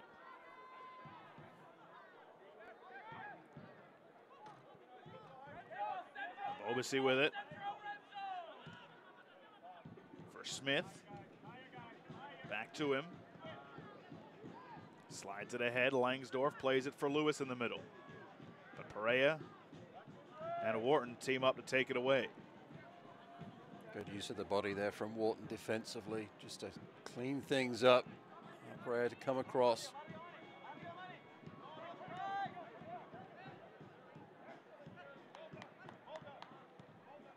Padilla for Quintanilla, just out of his reach. Phillips clears it, and it'll be a throw-in for RGV. And that's the sort of movement that I'm looking for from Quintanilla. Finds a way to just take the defender away and then quickly exploit the space that he's created, the blind side of the defender. Unfortunately for RGV fans, he wasn't able to get on the end of the ball and control it well enough to create a chance on frame.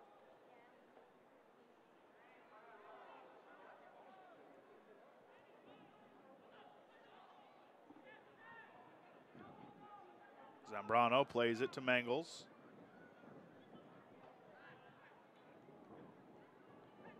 It was off of Welto, and now Adams with it. For Quintanilla, but he's off.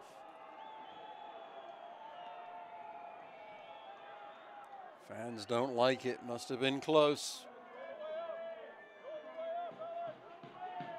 So RGV had the opportunity to switch the point of attack there, but Ontiveros went to the short side, passed the ball to Adams. I'd like to have seen Ontiveros just control the ball, come across the field, try and get Marion more involved in the game again.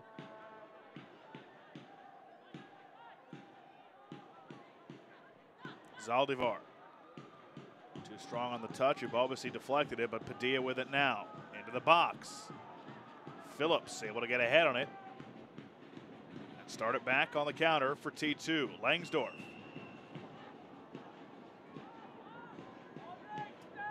Loria on the far side. Working against Adams. Trying to get around him, but Adams says not right now. Loria just ran out of ideas. No imagination going in against Adams. Made it too easy for the defender. And yet again, the decisive moment, the decisive pass eludes RGV. Easily done from Mangles. Gosh, I mean, RGV, they've done everything right except defend two set pieces poorly in the first half, one of which led to the goal. And then they just, again, it's those passes into the box. They're just going astray. It's the story of the season for RGV. Nice effort there from Nathan Smith, but couldn't keep it alive.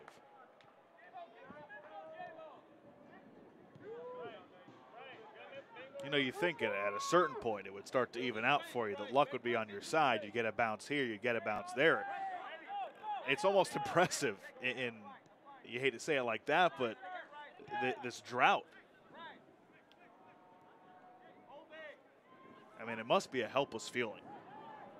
Well, it's a frustrating feeling, and you end up as a player being tight and anxious. And it's so difficult to play up to the level that you're capable of when you are feeling tight and anxious. Quintanilla. Now Wharton. Oh, and it's just wide. Agony for RGV. I think Mangles was a little tight and anxious there as that ball came in. Quintanilla couldn't find a way to get that one on frame. Deflects out to Wharton, and he can't find a way to get it on frame. Beautiful ball in, lovely control, important deflected shot there from the back line of T2. Good movement, Quintanilla. Been criticizing him for that. His movement was good. His day with the Dispay with the block, I believe. And then Wharton with the left foot has to put it on target. It goes wide of the upright. Do you think this is maybe just a situation where one could get them going, just one to get the monkey off their back? Well, the way they're playing, again, they're playing well. You have to feel if they can find a way to put one in, it certainly will or could potentially open up the floodgates. RGV getting ready for this set piece here. Wharton. Adams gets ahead on it. Flicked up. Oh. An RGV player went down. A shot went high. That was like a lot of contact there, and that was Connor Donovan. RGV has scored just 3 goals since its first and only win versus Orange County on April 25th. Here's the contact again. For T2, you might be fortunate there. That wasn't a call. They are a little bit fortunate. Donovan is up. But just think about that. 8 goals scored in the first 5 matches of the season. And just 3 goals since the first and only win. They only have 1 in their last 4 games. And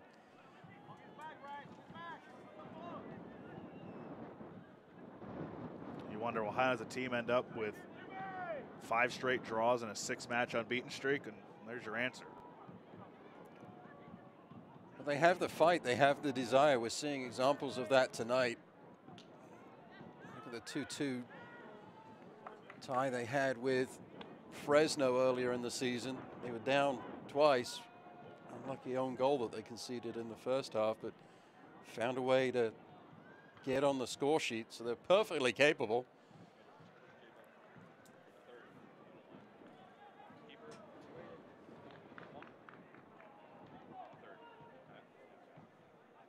Augustine Williams, you see there, getting ready to sub in. The talented 20-year-old from Sierra Leone. Second on the team with 4 goals behind Foster Langsdorff, who has 5. Into the 70th minute at HEB Park.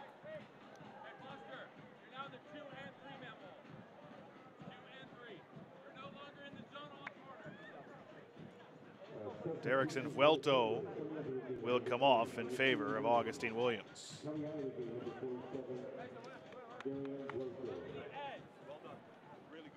Ebobisse was coming off for a second. I was like, you just came on.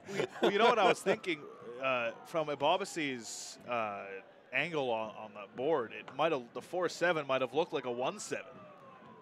I don't think his eyes are that bad. Well, that's the only thing I could think. You heard Cameron Knowles tell Derrickson Vuelto, nice job as he came off. It's been a nice game for the most part all around for T2.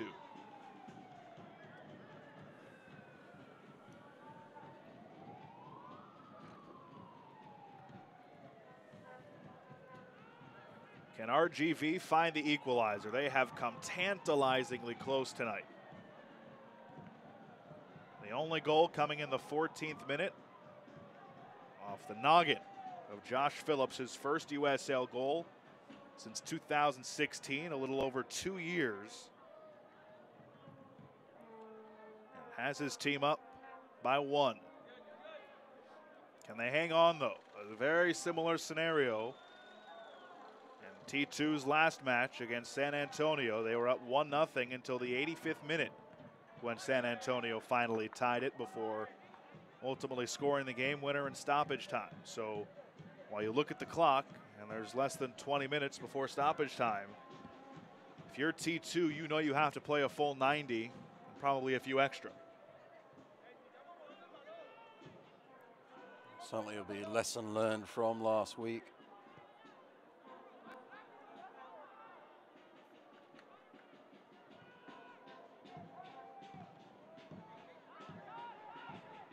Lewis for Smith. Ebobisse with it.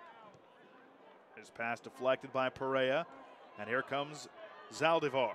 Looking for Quintanilla, but nowhere near him. Phillips able to deflect it and get it out of there. Loria against Wharton. I'll credit the two central defenders for T2 there.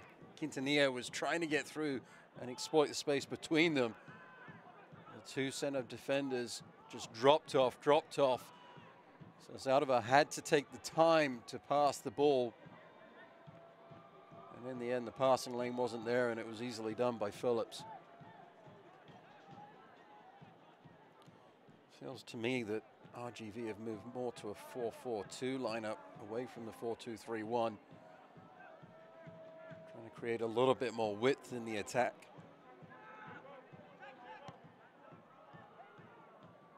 Quintanilla couldn't settle that down. And Langsdorff goes down. He is frustrated. Wanted a call, but again, the referee lets it go.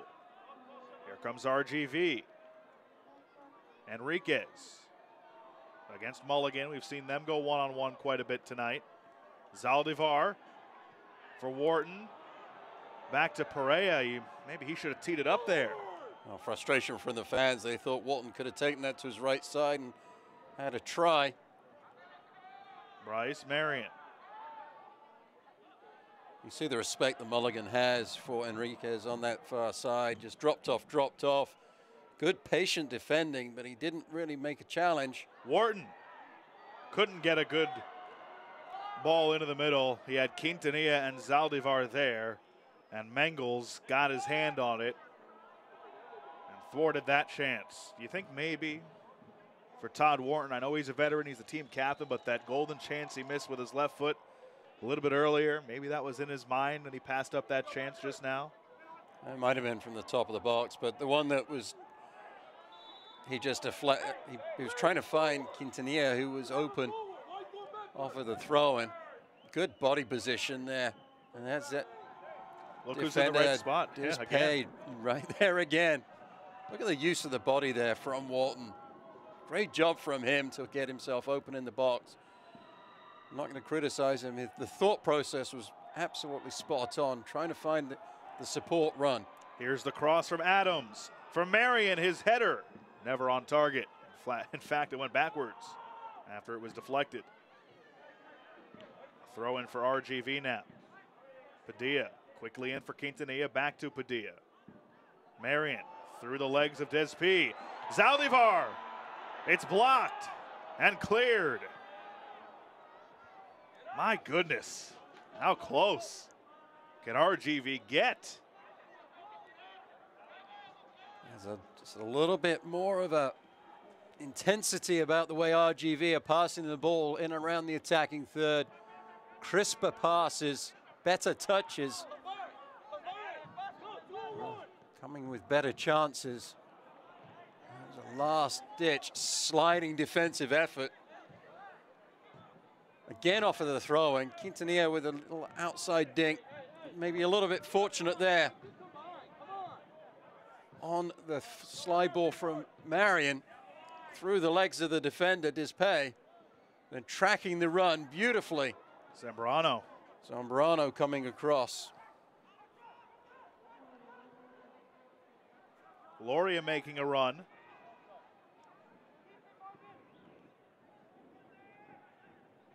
Gloria still looking for something to do. Lewis.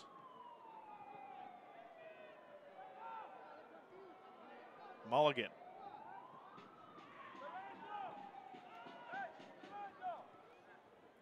Smith now.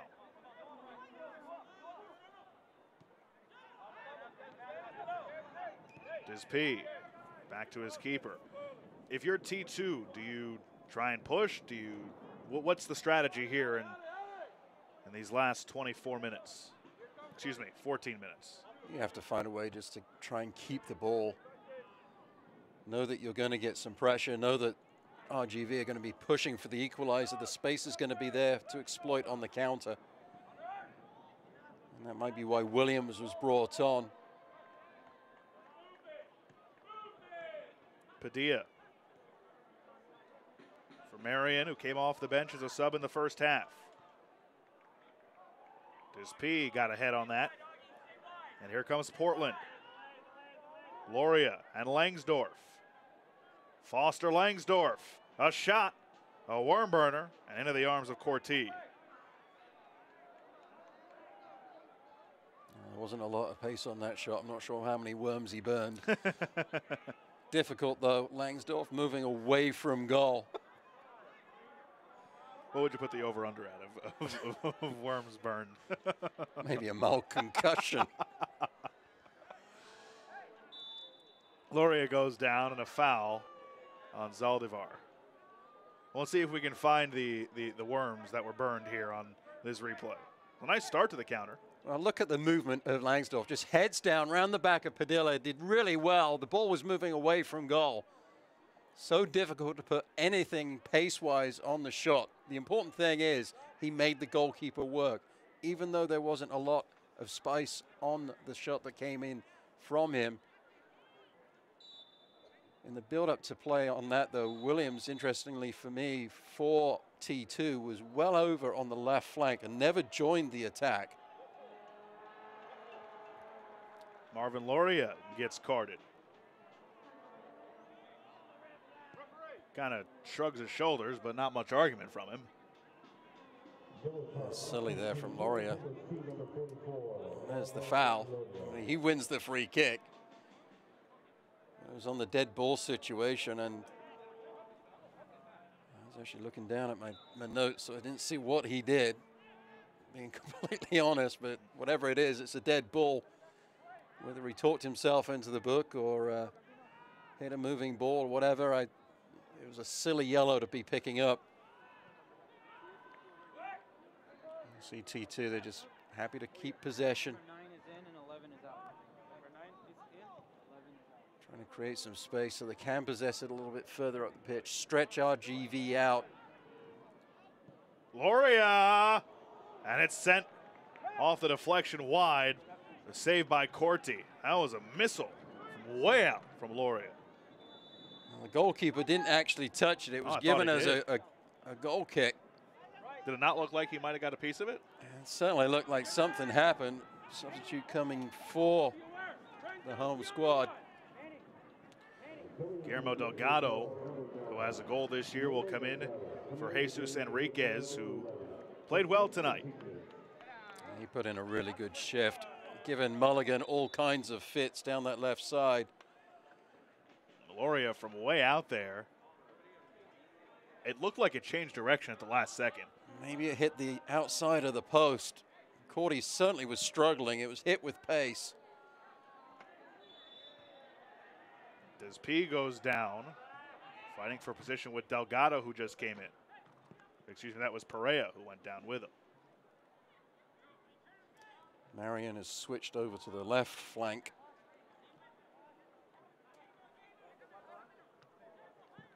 Actually, I think I had that right. That was Delgado.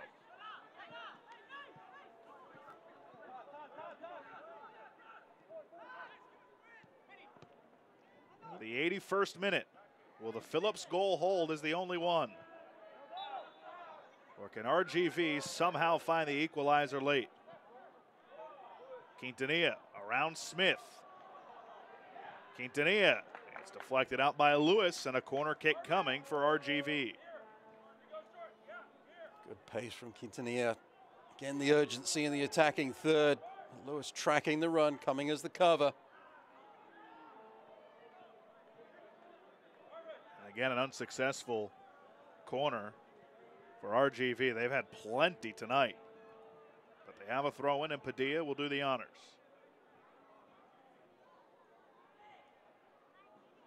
Quintanilla goes down. Loria. Williams started to make a run, but he was probably going to be offside. So a goal kick for Corti as he just lets that roll over the goal line. Some urgency needed for RGV. He's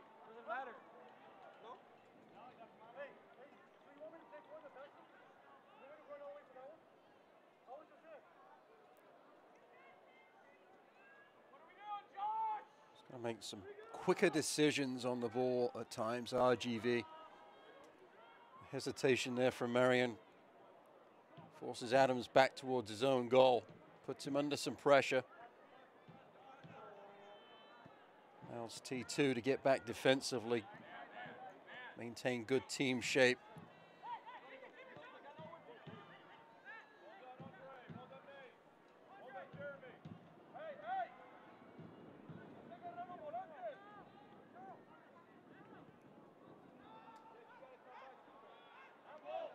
Babasi in the corner.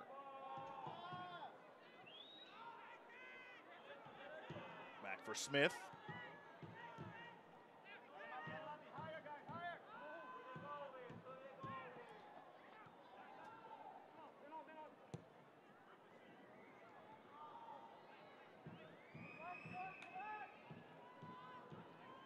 That right there is the ball that needs to be won by RGV. Adams heading it forwards. Williams. And a save by Corti.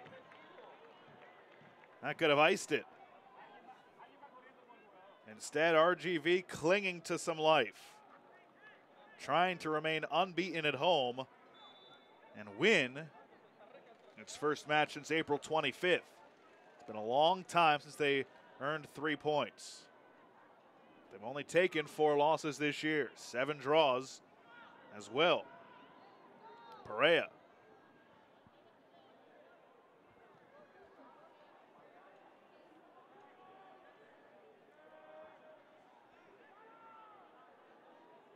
Get another look at this chance from Augustine Williams.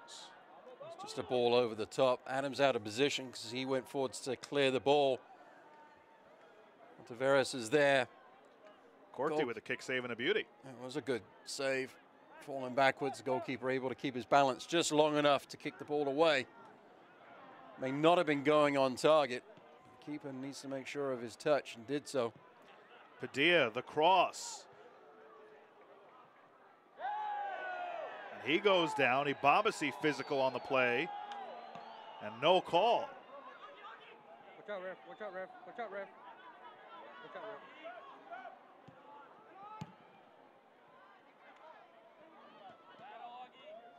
They've let him play most of the night, so can't say we're surprised by that. Padilla. Zaldivar settles it down against Smith. And that's a throw-in. This pay continues to impress in the center back position for T2. It's so many intercepts tonight.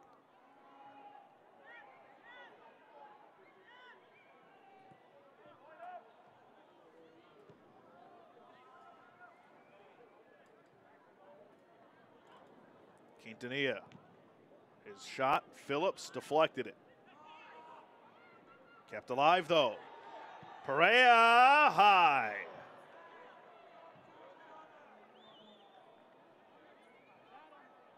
It'll be a goal kick in the 86th minute. See Mangle there, the goalkeeper just coming out. Wake up call to the midfield and the back line. Come on, we got to be smarter than this. Always rising.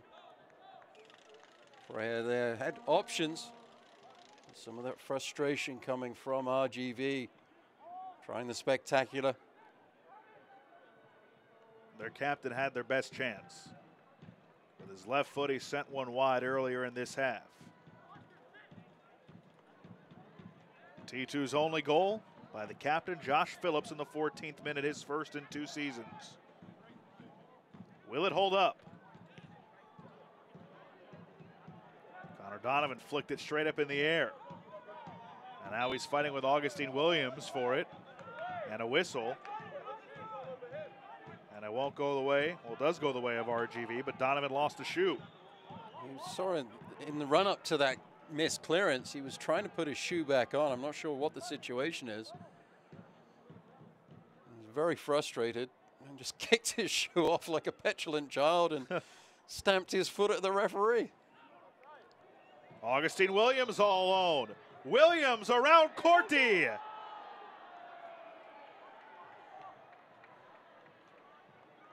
Offside the call. I was waiting for it.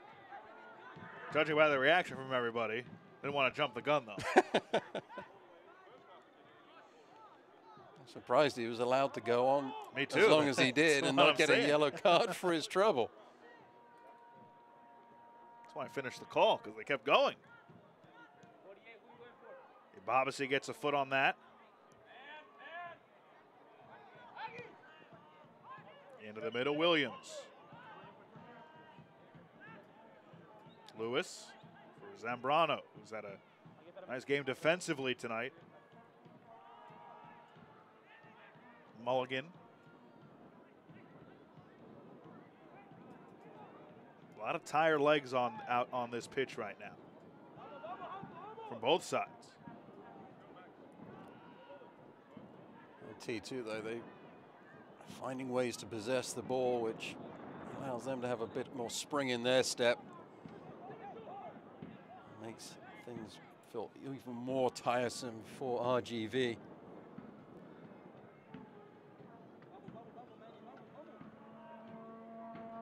Into the 88th minute.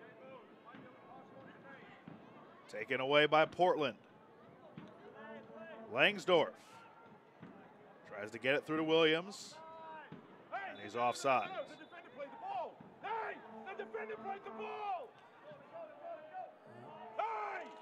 Cameron Knowles doesn't think that was offside, but it was offside. The ball was played through, and Williams had already strayed into an offside position, even though it was touched by the defender on the way through onto Veros. How's that for teamwork? Corte helping out his teammate Ontiveros, it looks like, recover from these cramps. Look, it's almost 100 degrees tonight in the Lone Star State as you see Foster Langsdorf coming off for Max Ornstill. Some frustration there for Langsdorf. He'll be annoyed that he didn't get more chances. I like what I saw from him, though. Puts his head down, workmanlike player. Obviously has skill, good movement. Padilla. Headed down by Zaldivar. Zaldivar, shot blocked.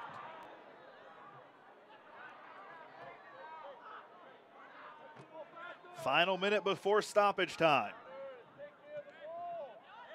A lot of guys just standing around. Delgado trying to take it away. Wharton goes down in a heap of pain. Play continues. Ornstill has it taken away, and then Marion goes down, and there's a whistle. The referee's been consistent as far as those plays where it looks like the player is taken down from behind. He hasn't called any of them. hasn't called any of them. Wharton there looked like he was taken with the trailing leg, and certainly seen those given.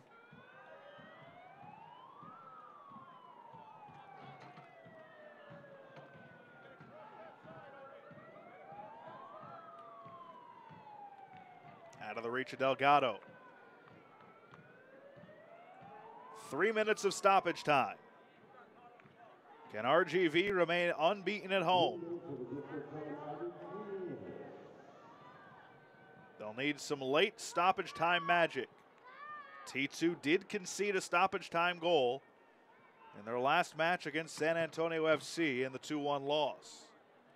They are just content to take their time. Padilla for RGV. Despy steps up and clears it. Donovan. Adams, Perea. For Quintanilla. Padilla making a run. Didn't get all he wanted on that. And it's cleared away. Over the touchline and a throw-in for Donovan. That was the game in a nutshell right there. Good passes, good play, getting to the attacking third. Quintanilla, and the flag is up. That's offsides. Get into the attacking third, and the final cross, the final pass just isn't connecting for RGV tonight. Frustration for the players and the home fans.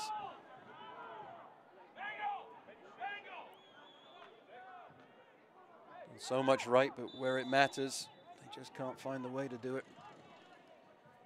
Get that final connection.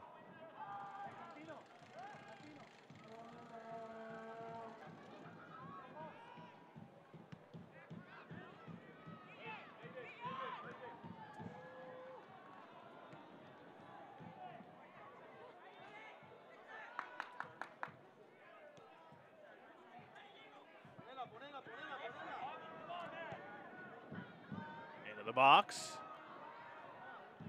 And this P clears it away.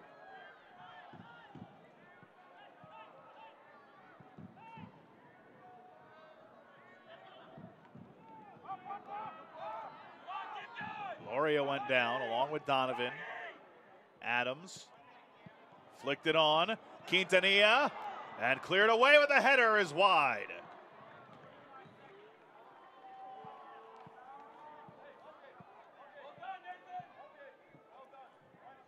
Almost found a way through. Adams coming from the left back position, joining the attack. Some luck to find the ball going towards Quintanilla, and then some bad luck as it deflects past the left-hand upright as we look at the goal for yet another goal kick to T2.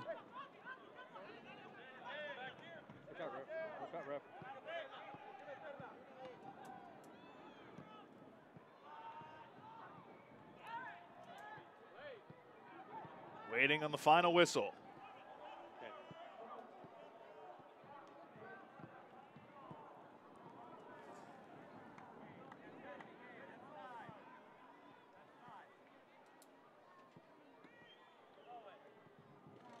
And there it is, full time at HEB Park. T2 earns its 8th win of the year. They take the 3 points, a 1-0 final. Josh Phillips, the captain, his goal in the 14th minute, stands tall as the game winner. And Portland Timbers 2 moves into 2nd place in the Western Conference, 5 points behind Real Monarchs. It's going to be frustrating for RGV. They left it all on the pitch tonight. They played really well, except in the attacking third. T2, job done. They found a way to find a way to win the game, controlled the ball, controlled the possession when it mattered in the last 20 minutes or so of this game. And let's take it to the highlights now from tonight. 1 goal now in the last 5 matches for RGV, and we'll take a look at some of the opportunities they had, especially early on in the first half. A great save by Mangles. Fantastic save from Mangles. The back line just dropping off of Wharton.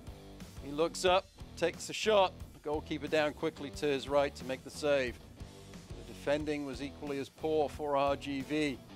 Off of the set piece. This was the second one that Phillips had found himself open in at about the same spot. The first one went over the crossbar. This one definitely went under the crossbar with pace past Corti.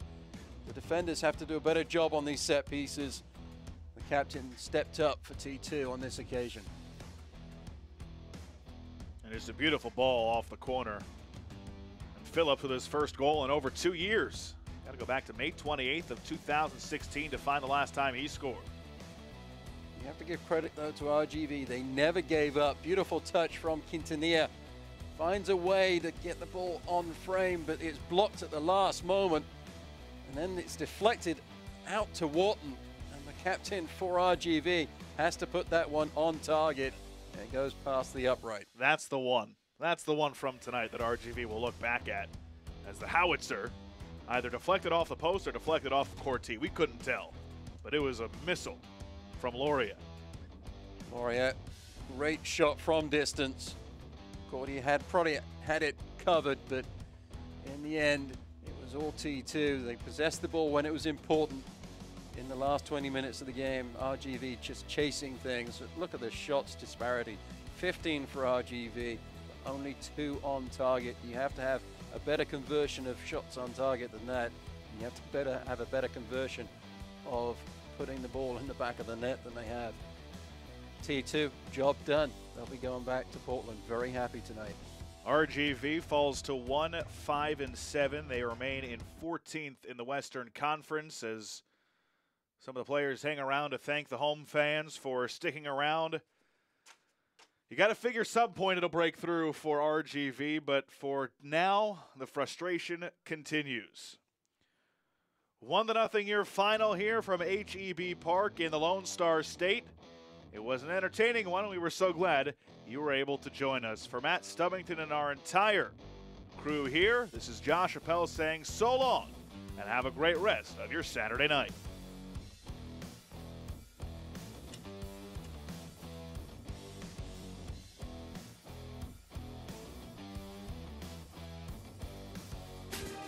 This copyrighted telecast of the United Soccer League may not be retransmitted, rebroadcast, or reproduced without the express written consent of the United Soccer League.